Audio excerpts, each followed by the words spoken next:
코로나 재확산의 원인을 놓고 정치권에서는 공방이 뜨겁습니다. 민주당은 교인과 극우단체, 통합당을 한데 묶어서 맹폭을 이어갔고, 통합당은 정부가 K방역 성과에 취해서 책임을 떠넘기고 있다고 비판했습니다. 송재인 기자입니다. 코로나19 일일 신규 확진자 수가 300명 선을 돌파하면서 정치권의 책임론 공방도 한층 더 불이 붙었습니다.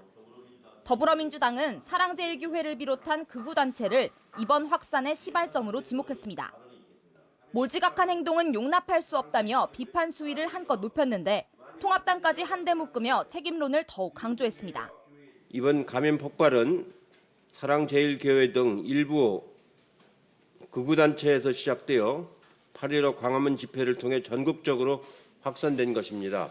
광화문 집회의 책임을 부인하는 통합당과 보수 언론, 일부 교회의 행동은 참으로 이해할 수가 없습니다. 김태년 원내대표 역시 통합당 지도부가 나서 당원들에게 진단검사를 받게 해야 한다고 목소리를 높이며 명단 제출 거부 등 방역 방해 행위에 대해서는 징벌적 손해배상을 청구해야 한다고 날을 세웠습니다. 사랑제일교회 신도를 마치 피해자로 둔갑시키려는 음모론도 퍼뜨리고 있습니다. 고의적 방역 방해에 대해서는 강력한 책임을 물어야 합니다. 당대표 후보인 박주민 의원은 집회를 주최했던 통합당 민경욱 전 의원을 직접 고발까지 한 상황. 통합당은 정부 여당의 책임 회피용 술책이라는 입장을 고수하고 있습니다. 이번 재확산은 정부가 K방역을 자화자찬하는 동안 방역이 느슨해진 탓인데 통합당의 책임을 떠넘기고 있다는 겁니다.